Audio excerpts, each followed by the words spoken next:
Welcome to the study stream. आज date है 26 जनवरी 2024 और 26 जनवरी 2024 के करंट अफेयर से जितने भी इम्पोर्टेंट क्वेश्चन बन सकते हैं इस वीडियो में हम डिस्कस करेंगे। इस वीडियो का पीडीएफ आप हमारे Telegram group the study stream से डाउनलोड कर सकते हैं। टेलीग्राम ग्रुप का लिंक इस वीडियो के डिस्क्रिप्शन में दिया गया है। चलिए शुरू करते हैं। पहला क्वेश्चन है, हाल ही में राष्ट्रीय मतदाता दिवस कब मनाया गया है? तो अभी हाल ही में 25 जनवरी को राष्ट्रीय मतदाता दिवस मनाया गया है। तो इसका करेक्ट आंसर है ऑप्शन डी, 25 जनवरी। 1 जनवरी को डीआरडीओ का 66वां स्थापना दिवस मनाया गया। 3 जनवरी को international mind body wellness day मनाया गया है। 4 जनवरी को विश्व ब्रेल दिवस मनाया गया है और इस बार की विश्व ब्रेल दिवस की थीम है empowering through inclusion and diversity. 5 जनवरी को राष्ट्रीय पक्षी दिवस मनाया गया है। 6 जनवरी को विश्व अनाथ युद्ध दिवस मनाया गया है। 7 जनवरी को महायान नववर्ष मनाया गया है। 8 जनवरी को पृथ्वी घूर्णन दिवस मनाया गया है। 9 जनवरी को प्रवासी भारतीय दिवस मनाया गया है। 10 जनवरी को विश्व हिंदी दिवस मनाया गया है। 11 जनवरी को national human trafficking awareness day मनाया गया है। 12 जनवरी को राष्ट्रीय युवा दिवस मनाया गया है। 15 जनवरी को भारतीय सेना दिवस मनाया गया है और इस बार की भारतीय सेना दिवस की थीम है इन सर्विस ऑफ नेशन। 20 जनवरी को पेंगुइन जागरूकता दिवस मनाया गया है। 22 जनवरी को त्रिपुरा मेघालय मणिपुर स्थापना दिवस मनाया गया है।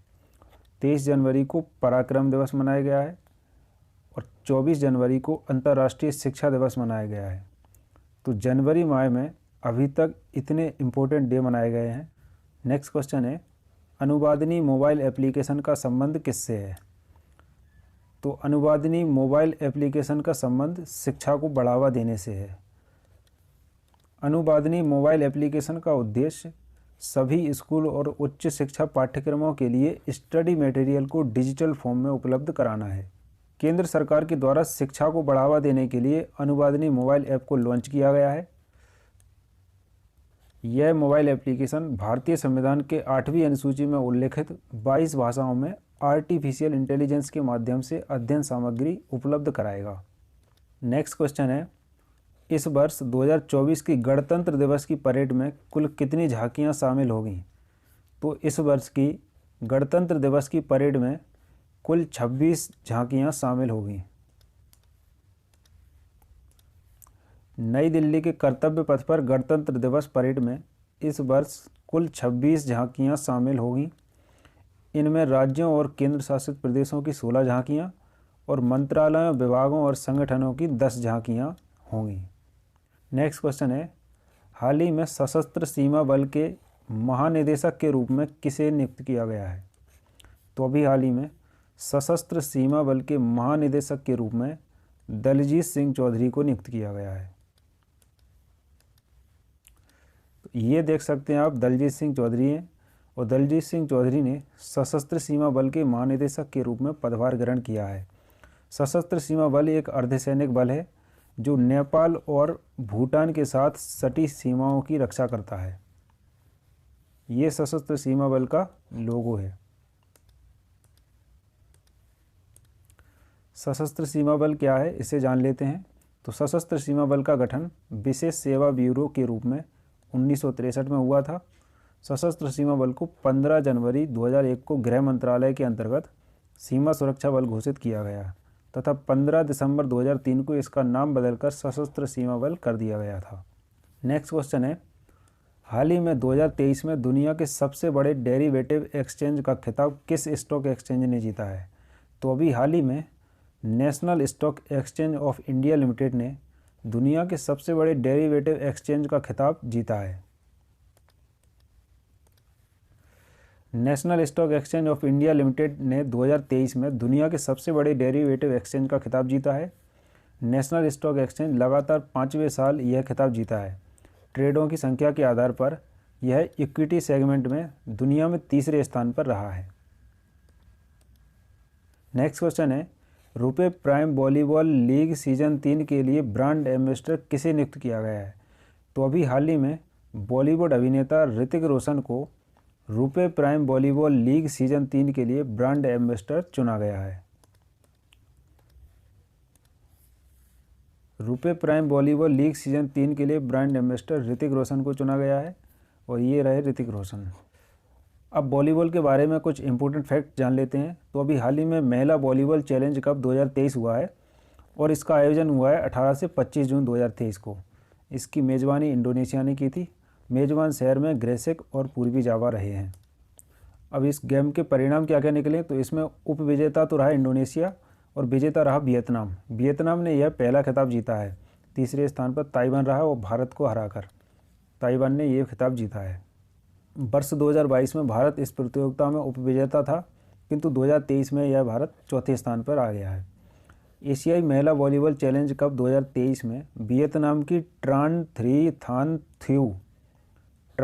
थान थ्यू सबसे मूल्यवान खिलाड़ी चुनी गई हैं। तो ये रही ट्रान थ्री थान थ्यू और ये एशियाई महिला वॉलीबॉल चैलेंज कप में सबसे महंगी खिलाड़ी चुनी गई हैं। अब देखिए, स्पर्श सीसीटीवी ब्रांड का ब्रांड एम्बेसडर सोनू सूद को बनाया गया है। एज इट इज़ न्यूट्रिशन ने रविंद्र जडेजा को अपना ब्रांड एम्बेसडर बनाया है।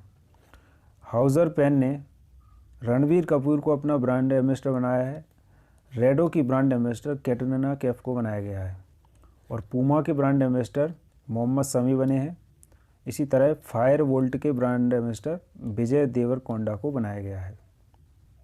नेक्स्ट क्वेश्चन है, हाल ही में कृत्रिम मूंगा द्वीपों का निर्माण करने के लिए किसने आर्टिफिशियल रीफ प्रोजेक्ट लॉन्च किया है? तो अभी हाल ही में अपने देश भारत ने कृत्रिम मूंगा द्वीपों का निर्माण करने के लिए आर्टिफिशियल रीफ प्रोजेक्ट लॉन्च किया है। तो इसका करेक्ट आंसर है ऑप्शन बी, भारत। कृत्रिम मूंगा द्वीपों का निर्माण करने के लिए भारत ने आर्टिफिशियल रीफ प्रोजेक्ट को लॉन्च किया है। यह प्रोजेक्ट केरल के बिंझीजम से लॉन्च किया गया है। केंद्रीय मत्स्य पालन मंत्री पुरुषोत्तम रूपाला ने इस प्रोजेक्ट को लॉन्च करते हुए बताया कि कृत्रिम मूंगा द्वीपों के निर्माण से मछली पकड़ने में आसानी होगी। इस प्रोजेक्ट में 60% हिस्सेदारी केंद्र की है और 40% हिस्सेदारी राज्य सरकार की होगी।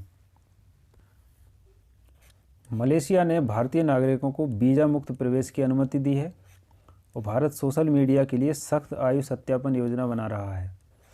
भारत ने 2023-24 में रिकॉर्ड 41,010 पेटेंट कराए हैं। भारत को लगातार तीसरी बार AIBD का अध्यक्ष चुना गया है और भारत ICC के तीनों फॉर्मेट में नंबर 1 पर बना है। भारत लगातार छठे महीने उभरते बाजारों में शीर्ष पर रहा है। वनडे इतिहास में 3000 छक्के लगाने वाली दुनिया की पहली क्रिकेट टीम भारत बनी है। नेक्स्ट क्वेश्चन है, हाल ही में डॉक्टर भीमराव अंबेडकर की विश्व की सबसे बड़ी मूर्ति का अनावरण कहाँ किया गया है?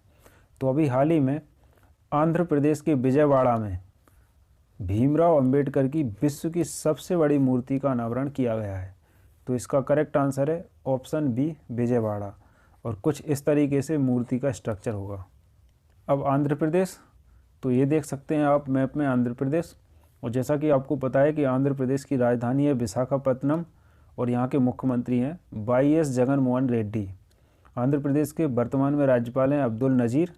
आंध्र प्रदेश में पापीकोंडा राष्ट्रीय उद्यान है, श्री वेंकटेश्वर राष्ट्रीय उद्यान है और राजीव गांधी राष्ट्रीय उद्यान है।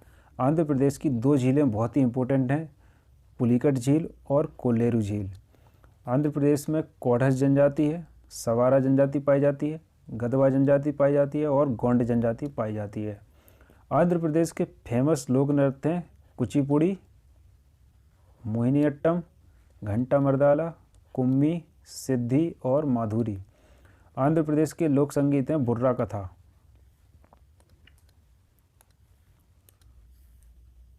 आंध्र प्रदेश के मुख्यमंत्री ने सामाजिक सुरक्षा पेंशन को बढ़ाकर 3,000 रुपये किया है। कृषि विपणन सुधारों में आंध्र प्रदेश शीर्ष पर रहा है और आंध्र प्रदेश सरकार पिछड़ा वर्ग जाति जनगणना शुरू करेगी। नेक्स्ट क्वेश्चन है, हाल ही में प्रधानमंत्री सूर्योदय योजना किसके द्वारा लॉन्च की गई है? तो अभी हाल ही में भारत के प्रधानमंत्री नरेंद्र मोदी जी द्वारा सूर्योदय योजना को लॉन्च किया गया है? देखिए, सूर्योदय योजना को 22 जनवरी 2024 को लॉन्च किया गया है। किसने लॉन्च किया है? तो प्रधानमंत्री नरेंद्र मोदी के द्वारा। इसका उद्देश्य है भारत के 1 करोड़ घरों में सौर ऊर्जा से बिजली पहुंचाने के लिए इसको लॉन्च किया गया है। इसमें घर की छतों पर सोलर पैनल लगाए जाएंगे और इसमें वित्तीय सहायता कौन कौन प्रोवाइड कराएंगे? तो इसमें केंद्र सरकार 40% हिस्सेदारी रखेगी और राज्य सरकार को 60% हिस्सेदारी देना पड़ेगा। कल जो क्वेश्चन पूछा गया था उसका आंसर है, हाल ही में किस राज्य में मध्याह्न भोजन के लिए केंद्रीकृत अक्षय पात्र रसोई का उद्घाटन किया है? तो अभी हाल ही में पश्चिम बंगाल ने मध्याह्न भोजन के लिए केंद्रीकृत अक्षय पात्र रसोई का उद्घाटन किया है। अब कल की वीडियो पर आधारित एक क्वेश्चन पूछा गया है जिसका जवाब आपको कमेंट बॉक्स में लिखना है। हाल ही में 19वां नेम यानी कि गुटनिरपेक्ष आंदोलन शिखर सम्मेलन कहाँ शुरू हुआ है? तो इसका आंसर आपको कमेंट बॉक्स में लिखना है। अगर आप कल की क्लास किए होंगे तो आप इस क्वेश्चन का आंसर डेफिनेटली दे पाएंगे। तो ये थे आज की करंट अफेयर के कुछ इंपॉर्टेंट क्वेश्चंस। अगर वीडियो पसंद आया हो तो इस वीडियो को लाइक करें, अपने दोस्तों के साथ शेयर करें और इस चैनल को सब्सक्राइब करें।